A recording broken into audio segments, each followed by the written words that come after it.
At dahil di ko na ma-enjoy, ang magandang view dito ay skip na natin sa Buso-Buso kung saan ako aabutan ng liwanag. First 63 kilometers, pahinga muna dahil puro ahon na yung magiging susunod na kabanata. And tara, next goal, makarating ng Sierra Madre Hotel. Palulusungin muna ako ng konti tapos may konting patag bago magsimula ang mga ahon. Mula Buso-Buso, 23 kilometers pa hanggang Sierra Madre Hotel. Medyo madali pa sa umpisa, hindi ganun nakakapagod dahil kada ahon ko bumabawi naman ng lusong. Puro ganito yung naranasan ko hanggang makarating ng Palo Alto. Paglagpas ko dito, kala ko ganun pa din ang sistema ng ahon. Yung wala, hindi na. At diretso na ako sa may kilometer 46 Marcos Highway Garden kung saan budol yung ahon. Kala ko banayad lang to tapos maganda yung view pero nagme-maintain ng 10% yung gradient. Kaya pagkatapos medyo hinapo ako. Pero tinuloy-tuloy ko na kasama sila idol na sumabay sa akin hanggang Big C. Medyo makakaraos na dahil sunod na yung lusong at magagamit ko na to para makabawi ng speed at makapag-recover. Pero di pa tapos dahil pagkatapos ng lusong may bawi. Pero di na ako nagpahinga, medyo may pagod na din. At kumukunat na yung daan pero diniretso ko na dahil 6 kilometers na lang at malapit na ako. Kaya pagpasok ng alas 8 ng umaga, andito na ako sa Sierra Madre Hotel. Mabilis ang pahinga lang at picture dahil bababa na ako dun sa may intersection sa may Sampaloc at dun na ako magpapahinga sa may 7-Eleven. Hydrate at kain lang dahil babiyahe pa ako hanggang Infanta Quezon. Mula dun sa may Sampaloc 7-Eleven, 27 kilometers pa hanggang kilometer 90. At katulad kanina, mahabang lusong na naman bago magsimula ang ahon papuntang Santa Maria, Laguna. At mukhang laspagan na to. Yung feeling na makunat na yung inaahon mo tapos tutok na tutok pa sa'yo yung sinag ng araw. At sa panahon na to, hindi yung hirap ng ahon ang iniisip ko. Kung hindi, yung feeling na nag-iisa. Hindi na kasi ako sanay na mag-long ride mag-isa. At kahit maganda yung view, di pa rin ako komportable dahil nasa lugar na ako na sobrang liblib na. Kung saan, mahirap na humingi ng tulong at makaalis dito kapag may nangyaring hindi inaasahan. Tapos, habang tumataas ang elevation, unti-unti pang umuulan. Kaya focus na lang ako sa daan at umaasa na wag ako masisiraan ng kahit ano. Kaya pagkatapos ng 120 kilometers, sa wakas, nakarating na rin ako sa arko ng Infanta. Babalikan ko yan maya-maya kasi dediretso pa ako sa pag-ahon papuntang Jarril's Peak. 5 kilometers pa. Tapos pagkadating ko doon, kainan lang pala. Eh di pa ako nagugutom. Kaya bumalik na ako sa arko kung saan ahon din pabalik. Lakas pa ng ulan. Baguio Hills talaga dito sa may kilometer 90. Di na din ako gano'n nagtagal dito kasi sobrang maulan talaga. Kaya lusong na ako pababa ng Laguna.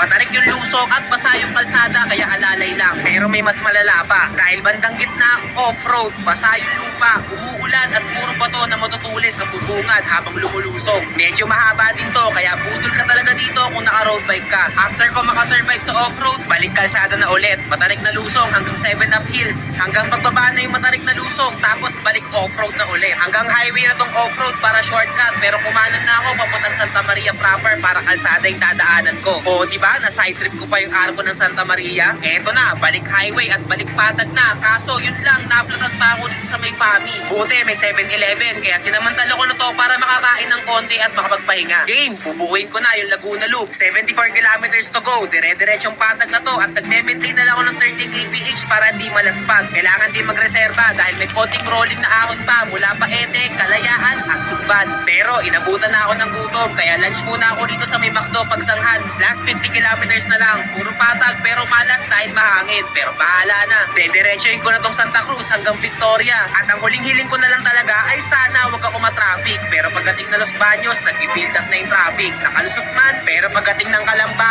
di na. Wala nang galawan yung mga sasakyan. Buti, medyo maluwag na sa Kabuyaw. Kaya safe ako nakauwi ng Santa Rosa ng 4:43 ng hapon. And this is a 220 kilometer loop mula sa amin. Laspagan talaga kasi kahit mahaba yung patag, mahaba rin yung ahon. At dito na, nagtatapos ang unang ride ko ngayong 2024.